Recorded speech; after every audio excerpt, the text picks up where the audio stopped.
What if Sean Diddy Combs, the king of hip-hop, isn't untouchable after all? From a life of luxury and power to a 50-month prison sentence, Diddy now faces a storm of new allegations, financial ruin, and enemies closing in. His empire is crumbling, private jets are being sold, staff aren't getting paid, and lawsuits keep piling up. But that's just the beginning. Decades-old mysteries tie him to the murders of Tupac and Biggie, and investigators are circling closer than ever. The fame, the fortune, the music, it can't protect him now. The clock is ticking, and Diddy's world may never be the same. An inmate at Fort Dix prison recently revealed something he probably shouldn't have said out loud, something that has sent shockwaves across social media. Footage of Diddy inside the prison, combined with reports that he is being actively targeted, is now going viral. Ever since 50 Cent's explosive documentary premiered on Netflix, new evidence and first-hand testimonies have surfaced, linking Diddy to past criminal activities. In this video, we're going to uncover everything that has happened to Diddy in prison, along with an in-depth look into the fresh criminal investigation that began just last week. Inside Fort Dix, Diddy is just another working inmate, or at least that's how it appears. He's been assigned to the prison's library, and there he's become the go-to person for anything literary. Have you read any good books lately? An inmate might ask, and Diddy is the guy with the answer. We have footage of him arriving at the library, reporting for work. He takes off his jacket and scarf, settles in, and starts helping his fellow inmates, handing out books, making recommendations, and distributing movies. The library itself feels surprisingly ordinary, almost like a public school library, but it serves as a lifeline for the men inside. This isn't just any assignment. Diddy is participating in the Life Connections program, an 18-month rehabilitation initiative designed to guide inmates toward personal growth, spirituality, and charitable involvement. His work in the media library, helping inmates access religious materials and entertainment, could also shorten his sentence. Initially, he started in the laundry room, but this position feels like a promotion, perhaps even secured through connections. But behind the surface-level calm, the reality is far darker. While Diddy smiles and interacts with other inmates, the truth is he is terrified.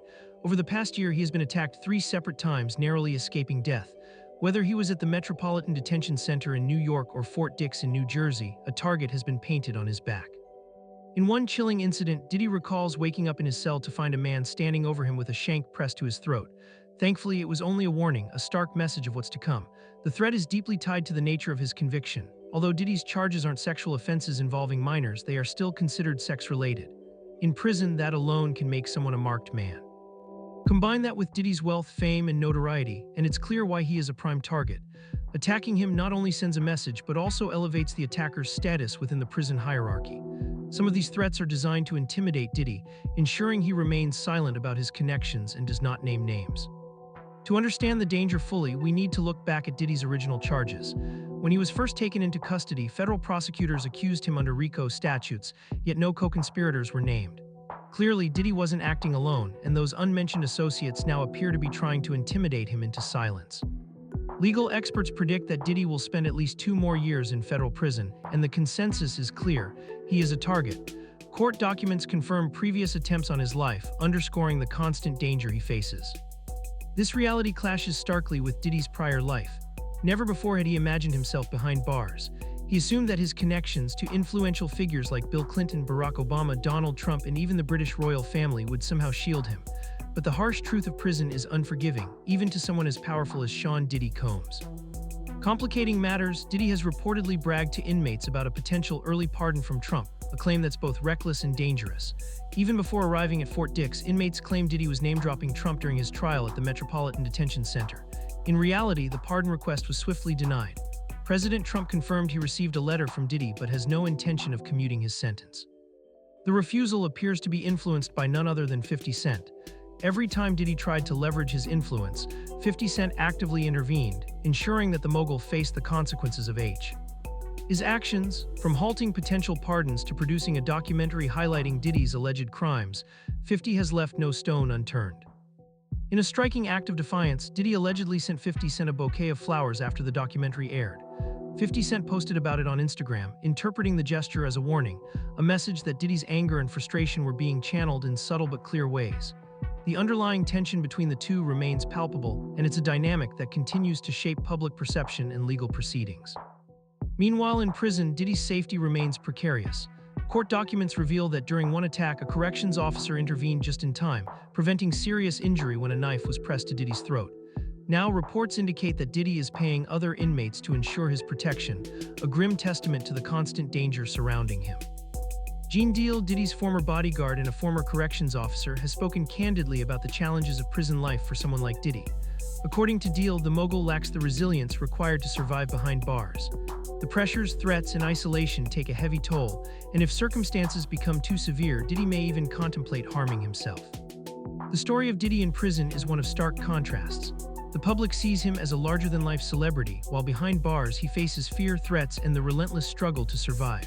It's a world where wealth, fame, and influence provide little protection, and where every day is a battle between appearances and reality. Diddy has never actually gotten his hands dirty. The gangster persona, that exists only in his music videos. That makes sense, someone might say, but knowing Diddy personally, is it possible he could ever take his own life?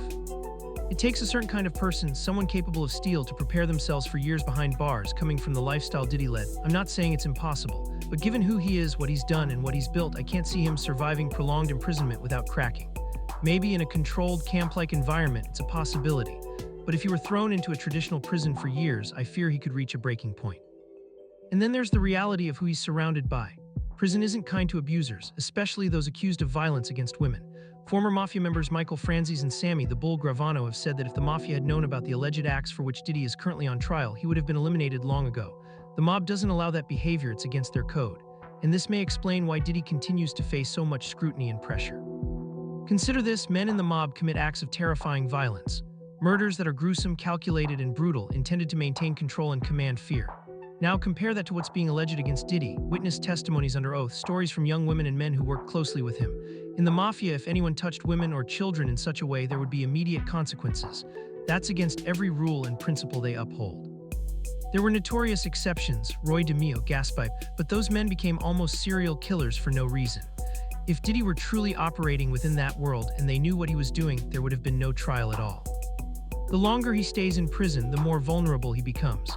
His lawyers filed an appeal in December, arguing that his 50-month sentence was excessive. Some of the charges he was convicted of were minor, while more serious charges had found him innocent. Their request is clear: reduce the sentence or overturn it completely. Currently, Diddy is seeking immediate release, with his attorneys urging a federal appeals court in New York to reverse the conviction or lighten the sentence. As of now, he's serving a 50-month term following his summer convictions on related charges. His lawyers contend that the judge considered evidence connected to charges for which he was acquitted, unfairly influencing the severity of the sentence. If Diddy survives the next year and successfully navigates these new cases, there's a chance he could walk free. And yet, not all hope comes from the top. Even former allies like Trump have chosen not to issue a pardon. Surprised, someone asks. Yes, comes the reply, I thought he would have, they used to be close. Perhaps it seems Diddy didn't fulfill some unspoken expectation, small favors left undone. Pardons don't just happen, they are carefully calculated. Still, there's a path forward. If Diddy participates fully in the prison drug program, he could shave time off his sentence, potentially cutting it down significantly, factoring in early release for halfway house placement. After all the math, it could leave him with just over a year remaining. NG. But the story doesn't stop at prison bars. Diddy's empire is faltering. Reports from the New York Times reveal he's selling his private jet, the very one featured in his music videos, to generate funds. Allegedly, he can no longer maintain a $30 million jet, signaling financial strain. Sale prices are estimated between $20 million and $30 million, and the buyer remains anonymous.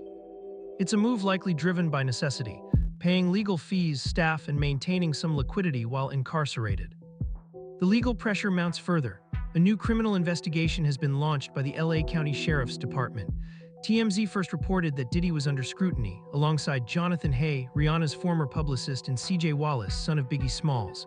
Hay alleges he was assaulted by Diddy after recording sessions. Additional allegations have emerged from Florida, where a music producer reported incidents that allegedly occurred in Los Angeles. Hay claims Diddy coerced him multiple times, with CJ Wallace implicated in luring him to a location where he was restrained. Diddy, currently serving his sentence in Fort Dix, New Jersey, has not publicly responded. Yet this is only part of the mounting legal storm.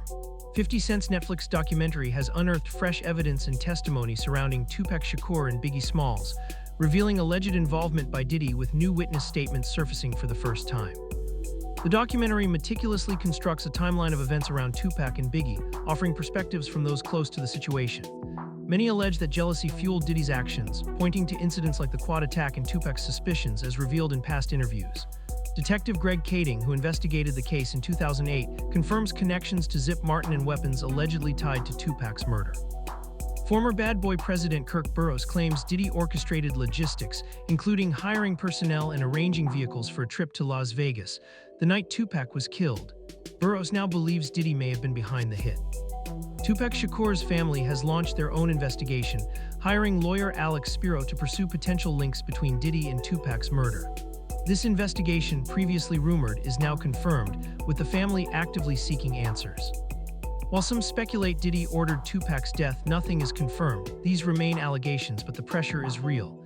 Diddy's name has been cited hundreds of times in related proceedings, and with the ongoing federal RICO indictment, the web of scrutiny tightens. Cases this old are notoriously difficult to prove beyond a reasonable doubt. Corroboration is essential and evidence is scarce. Yet the investigations are expanding. The pressure is closing in, and the people he once trusted to shield him seem nowhere to be found. If you think this story ends here, think again. The next chapter could change everything. Stay informed, stay alert. Because in this saga, nothing is ever certain and every revelation could shift the narrative entirely.